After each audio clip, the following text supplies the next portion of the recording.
본 말씀 중심으로요, 빛이 나는 성도라는 제목으로 함께 말씀을 나누도록 하겠습니다.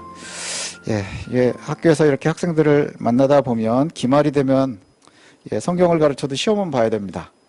성적도 내야 되고요. 그러면 이제 학생들이 굉장히 질문이 많아집니다.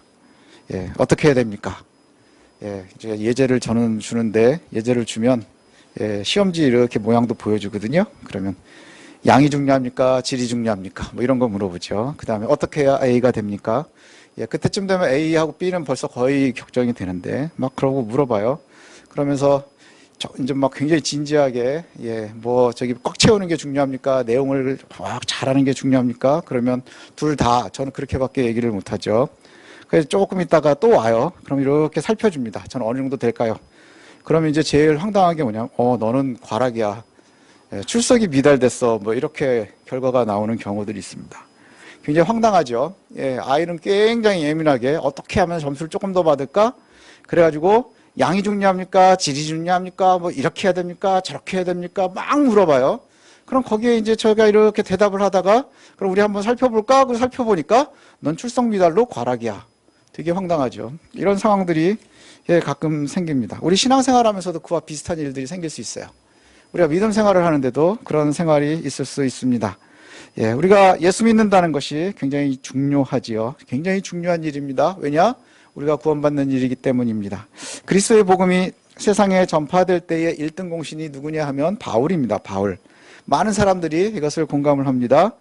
처음에는 그리스도를 핍박하는 것으로 시작을 했지만, 그가 그리스도를 만난 이후에 온 모든 자기의 삶이 다 바뀌었습니다. 완전히 뒤바뀐 거죠. 그걸 갖다가 다시 태어났다, 본어게인했다, 중생했다, 이렇게 얘기를 합니다. 그가 태어난 거는 다소라고 하는 지역에서 태어났어요. 지금의 터키 지역입니다. 거기에 굉장히 부유한 디아스포라, 흩어져 있었던 유대인들의 집에서 태어났습니다. 그리고는 예루살렘으로 유학을 왔어요. 유학을 보낼 정도니까 뭐 집안도 나쁘지 않았을 것이고, 유학을 왔다고 하는 것은 뭘까요? 학문을 쌓기 위함이겠죠. 무슨 학문을 쌓기 위해서 왔느냐? 율법을 배우기 위해서 왔습니다. 그래서 가말리엘의 가문에서 같이 공부를 했어요. 그 당시에 최고의 명문이라고 할 수 있죠. 그리고 그곳에서 그가 그렇게 열심히 공부할 때는 어떤 목표가 있었겠느냐? 아주 유명하고 위대한 랍비가 되고 싶었겠죠. 그 랍비가 되려고 열심히 공부했을 겁니다. 그런데 그가 그리스도를 만난 이후에 이전 것을 갖다가 다 배설물처럼 여겼다, 이렇게 얘기를 해요. 그리고는 오로지 그의 인생을 그리스도를 전하는 데 헌신했습니다. 처음에 시작은 그리스도를 핍박하는 데 시작했지만, 그가 결국은 그리스도를 전하는 데 그의 인생을 바쳤습니다. 예루살렘에서 스데반을 죽이던 그 용기는, 스데반을 죽이면서 율법을 수호하겠다던 그 용기는 결국 그리스도의 복음을 전하는 용기가 되었고요. 또 위대한 랍비가 되기 위해서 열심히 수련했었던 그 학문의 깊이는 그리스도의 복음을 번증하고 전하는 데 사용이 됐습니다. 그의 전도는 매우 힘이 있어서 예루살렘뿐만이 아니라, 그 다음에 소아시아뿐만이 아니라 헬라를 지났고 또 로마까지도 전파가 됐습니다. 초대교회에 바울의 영향을 받지 않은 교회가 없어요. 이 말은 뭐냐 하면, 초대교회 대부분은 교회는 바울의 가르침을 보면서 신앙생활을 했다는 것이죠. 예수 그리스도의 복음을 바울을 거쳐서 들었다는 얘기예요. 바울을 거쳐서 들었고, 그리고 그의 가르침을 받지 않은 교회가 없습니다. 그가 평생을 3번 걸쳐서 전도 여행을 하면서 수많은 교회들을 세웠고요. 그 교회들은 모두 바울의 제자들이었습니다. 그리고 그것에 의해서 그들의 신앙생활을 했습니다. 때로는 바울의 설교, 그 다음에 가르침, 모범, 이런 것들이 그들의 마음에 새겨져 있었고, 그렇게 신앙생활을 합니다. 그런데 문제는 바울이 항상 같이 하지 못했다는 거예요. 모든 교회가 거의 바울의 부재 상태에서 신앙생활을 했습니다. 바울이 개척을 했고, 바울이 시작을 했고, 씨를 뿌렸는데, 그런데 실제로 신앙생활을 하는 동안에는 늘 바울은 부재 상태입니다. 왜냐? 떠돌아야 됐고요. 전도하느라고 떠돌아야 됐고요. 그 다음에 자신이 원하지는 않았지만 도시에 오래오래 머물기가 쉽지가 않았어요. 쫓겨나거나 도망가거나 죽을 뻔하거나 이런 거거든요. 그래서 계속해서 도망 다니면서 그렇게 지나갔습니다. 제가 쭉 살펴보니까 1차 전도행, 2차 전도행, 3차 전도행, 여기를 다 봐도요, 도망 다닌 도시들밖에 없어요. 도시에서 도시로 이동했다? 그러면 두 가지 중에 하나입니다. 도망갔거나 쫓겨났거나. 두 가지 중에 하나예요. 그러면 떠난 이유가 내가 의지를 가지고 나간 거면 도망간 거고 할 수 없이 했으면 쫓겨난 겁니다. 그거밖에 없어요. 이고니온, 루스드라, 더베, 빌립보, 데살로니가, 베레아, 그 다음에 뭐 에베소 이런 우리가 들어본 도시들은 다 도망가거나 쫓겨났습니다. 이렇게 물리적으로 함께하지 못하니까 교인들은 성도들은 어떻게 문제들을 해결했을까요? 문제가 생기거나 어려움이 생기면 그래서 바울이 편지를 많이 썼습니다. 편지를 쓰면서 너희들의 교회에 문제가 이런 게 있구나. 그럼 이렇게 해결을 해야 돼. 그래서 물리적으로 함께하지는 못하지만 바울이 쓰는 서신을 가지고 가르침을 가지고서 끊임없이 교류하면서 문제를 해결을 했습니다. 그래서 어려움이 생기면 바울이 보냈었던 서신을 돌려보면서 회람하면서 거기에서 답을 찾기도 했습니다. 자, 그런데 문제는 뭐냐 하면 지금 현재의 빌립보서를 읽고 있는 현재의 상황은 그래도 멀리 다른 곳에 있을 때는 돌아가면서 내가 갈게, 때가 되면 갈게, 그 다음에 편지를 써주고 하는데 지금 현재의 상황은 조금 더 나쁩니다. 왜냐? 갇혀있기 때문이죠. 갇혀서 감옥에 있기 때문에 다른 도시에 있는 것과 감옥에 있는 건 좀 다르겠죠. 근데 그 감옥에 있는 바울이 지금 오늘 본문처럼 뭐라고 얘기를 하느냐 하면 너희의 구원을 좀 이루라 이렇게 얘기를 해요. 너희의 구원을 이루라. 너희의 구원을 이루라. 무슨 말일까요? 구원을 이룬다는 말이 무슨 말일까요? 예수를 믿고 구원받죠, 우리가. 그걸 갖다 우리가 아까 처음에 얘기한 것처럼 중생이라고 합니다. 예수 믿는 사람은 구원받고 한번 거듭나는 겁니다. 거듭나서 죽음에서 생명으로 옮겨졌다 그랬습니다. 그래서 구원을 받으면 받고 말면 마는 거지. 받으면 받는 것이고 못 받으면 못 받는 거지. 이룬다는 건 또 무슨 말일까요? 헬라어의 이룬다는 말은 완성한다 이런 의미를 갖고 있고요. 끝마친다 이런 말을 가지고 있어요. 아니 구원을 받았으면 난 지금 구원 받은 사람이라며. 여러분 예수 믿어서 구원 받았다며. 그런데 또 완성한다는 말은 무슨 말일까요? 에베소서 2장 8절에 보니까 에베소서 2장 8절의 말씀대로 너희는 그 은혜로 의하여 믿음으로 말미암아 구원을 받았으니 이것은 너희에게서 난 것이 아니요 하나님의 선물이라. 구원은 하나님의 은혜의 선물입니다. 그리고 구원은 도덕적 가치나 선행으로 이루는 게 아니라 그리스도의 선물로 우리에게 주어진 겁니다. 믿음을 근거로 우리에게 주어진 겁니다. 그런데 문제는 그런데 분명한 것은 뭐냐 하면 구원은 믿음으로 받는 선물이지만 구원은 하나님의 은혜로 주어지지만 그 구원은 믿음으로 시작하지만 또 그리스도를 닮아가는 성화의 과정으로 완성된다는 거예요. 우리가 그래서 어려운 거죠. 이 구원이라는 것이 참 어렵습니다. 이미 구원을 받았는데 우리 이 땅을 살면서 성도의 길을 가면서 완성해 가야 되는 거예요. 완성해 가야 되는 거예요. 그래서 오늘 본문에 이렇게 얘기하는 거예요. 너희의 구원을 이루라. 우리가 구원을 이루어야 됩니다. 완성해야 됩니다. 중도에 탈락하지 말고 완성해야 된다는 거예요. 여전히 우리가 그리스도를 닮아가야 되는데 그 여정이 그리스도를 닮는 성화의 과정, 그것을 완성하는 것, 그것을 지금 이야기하고 있어요. 구원을 이루라. 너희의 구원을 이루라. 오늘 13절이 바로 그 말씀이거든요. 여전히 성화의 과정에도 하나님의 은혜가 필요한데 13절을 우리가 함께 읽어보겠습니다. 13절입니다. 시작. 너희 안에 행하시는 이는 하나님이시니 자기의 기쁘신 뜻을 위하여 너희에게 소원을 두고 행하게 하시나니. 우리 안에 행하시는 분은 하나님이십니다. 믿으십니까? 우리 마음 안에 계시는 분이 하나님이세요. 지금 바울이 계속 한 말이 뭐예요? 너희 안에, 너희 속에 계시는 성령의 이끌림을 받으라 이거죠. 하나님께서 당신의 기쁘신 뜻을 열망하게 하시고 이루게 하십니다.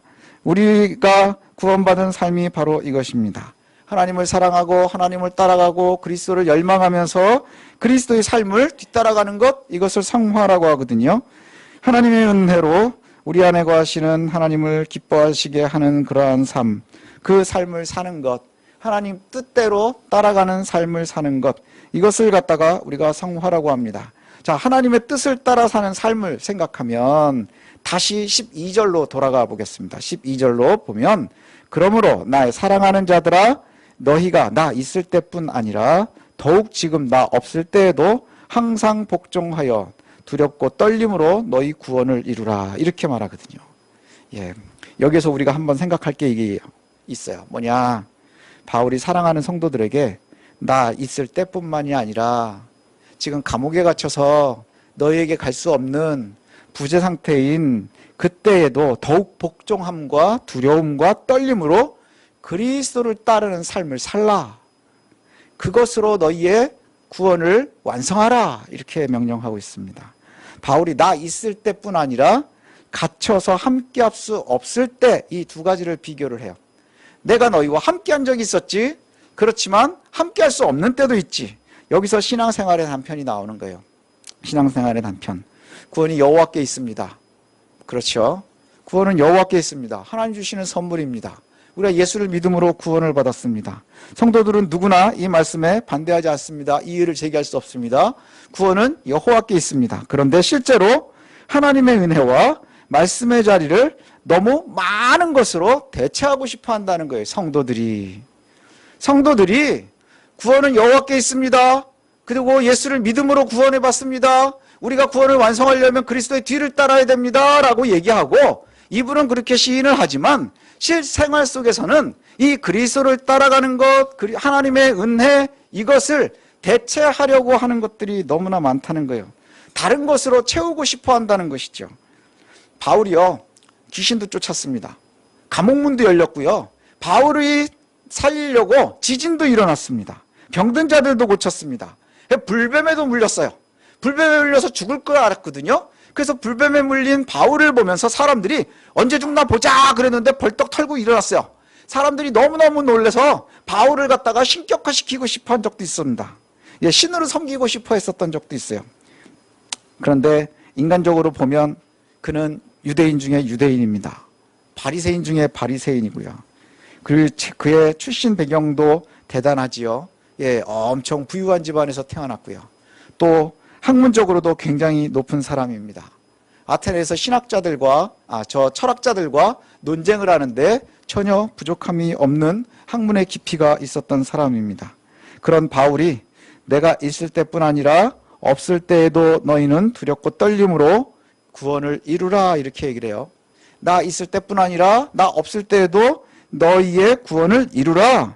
왜냐? 우리와 함께 하시는 이가 하나님이시기 때문에 구원이 하나님의 선물이고 은혜라는 것이기 때문입니다. 그런데 이 말을 왜 두 개를 비교할까? 사람들이 자꾸 채우고 싶어하는 것 중에 하나가 뭐냐? 우리는 잘 알고 있어요. 실제로 하나님의 은혜라는 것, 믿음으로 구원을 얻는다는 것, 그리스도의 뒤를 따라가야 된다는 것. 그런데 성도들은 하나님의 은혜로 구원을 받았다라고 이야기하고 그것을 믿습니다. 그런데 하나님의 은혜는 우리의 통장 잔고가 더 중요해지는 거예요. 그래서 이것이 신앙생활에서도 좀 나오는데, 교회의 시스템, 화려함, 이걸 더 선호한다는 것이죠. 멋진 시스템을 선호합니다. 하나님의 선물로 구원을 받았죠. 그런데 누구에게 더 은혜를 받느냐? 인간적인 유명세에 더 치중을 받습니다.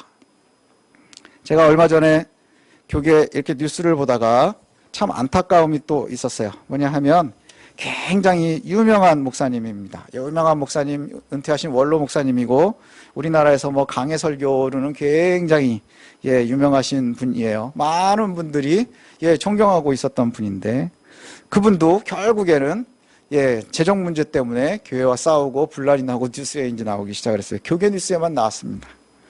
안타까움이죠. 안타까운 거예요. 왜 그럴까 그랬더니 하나님의 선물로 구원을 받지만 사람들은 유명세를 따라가거든요. 유명세를 따라가요. 또 내 안에 계시는 하나님의 행하심이 중요합니다 라고 얘기를 하지만 사람들은 여전히 눈에 보이는 신비함을 따라가거든요.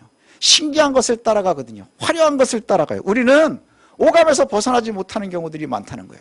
눈에 보기 좋은 것, 듣기에 화려한 것, 그 다음에 내가 체험할 수 있는 것, 여기에 예민해진다는 것이죠. 사람들이 원하는 시스템이나 유능함이나 신기함은 바울이 해결해 줄 수 있는 거였어요. 과거에 해결해 줄 수 있었습니다. 처음에 만날 때 병 고쳐줬고요. 귀신도 쫓아냈고요. 그 다음에 복음을 전하는데 그리스도의 복음이 정말로 깊이가 있으니 굉장한 영향력을 끼쳤겠죠. 그런데 현재 상태는 대부분에는 뭐예요? 부재 상태예요. 바울이 없어요. 그 화려함도 없습니다. 그 깊이도 없습니다. 그 유명세도 없습니다. 뭐 해야 되는 거예요? 바울이 없는 상태에도 우리는 여전히 그리스도를 따라야 되는 거예요.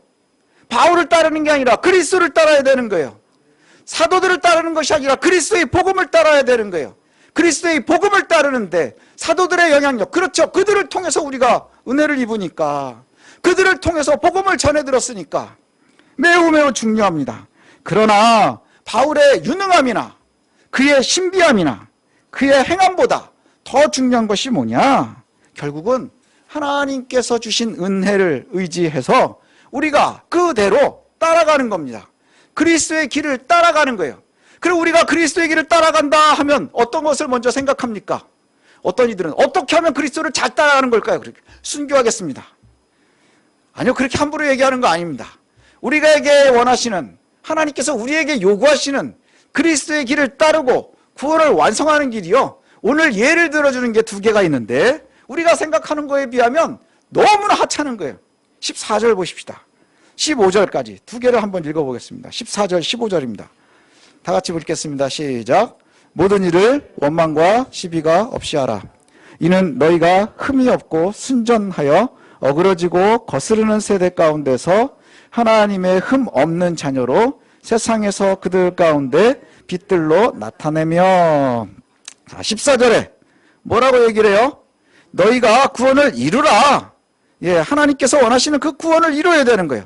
너희 안에 행하시는 하나님이 자기 기쁘신 뜻대로 너희에게 소원을 두고 행하게 하시나니 너희가 그것을 이루어야 되는데 어떤 것을 하느냐? 첫 번째, 투덜거리지 말래요. 투덜거리지 말고 말다툼하지 말라.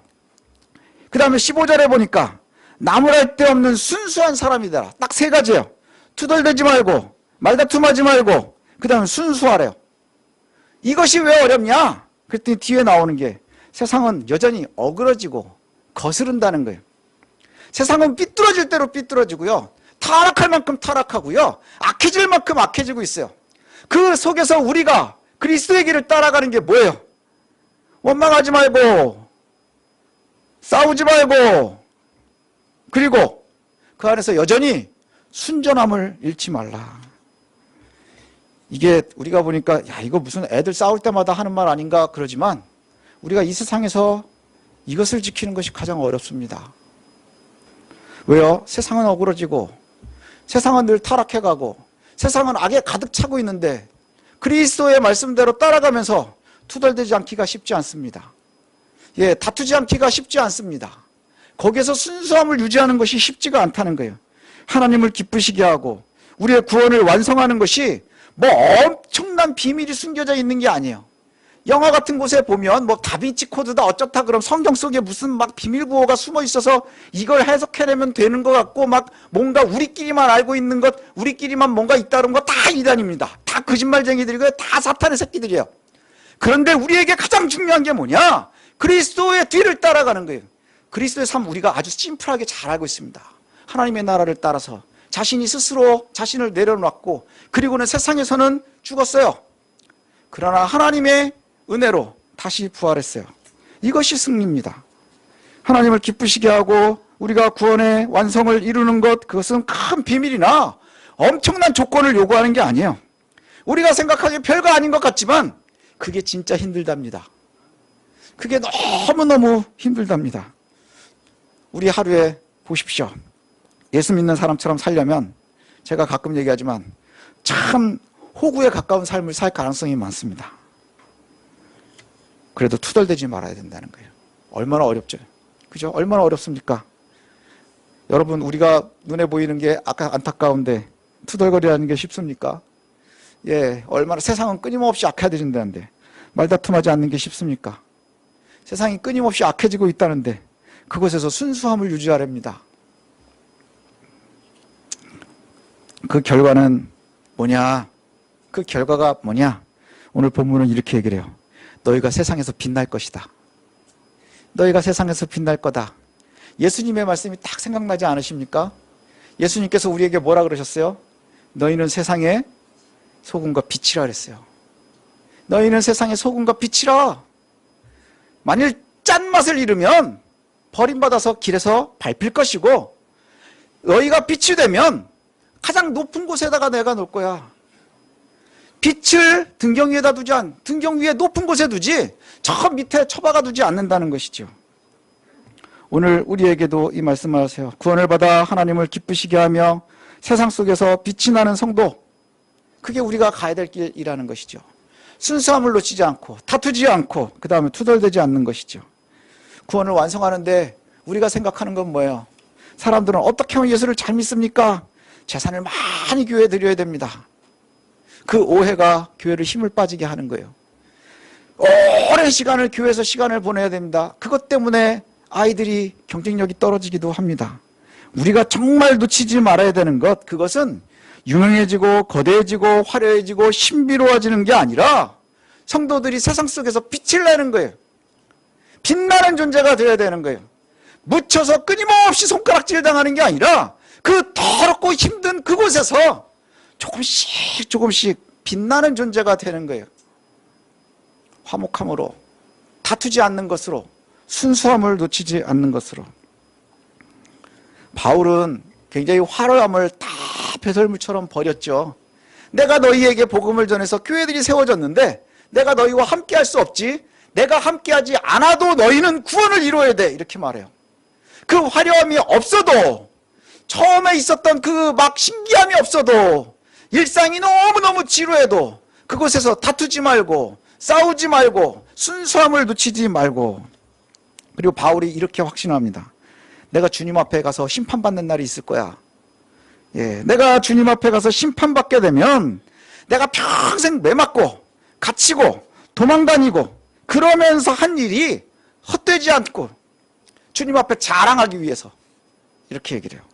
내가 주님 앞에 가서 판단받고 심판받을 때가 있을 텐데 내가 도망다니고 매맞고 끊임없이 갇혔는데 그걸 자랑하는 게 아니라 그 모든 행위가 헛되지 않은 것을 자랑하기를 원한대요.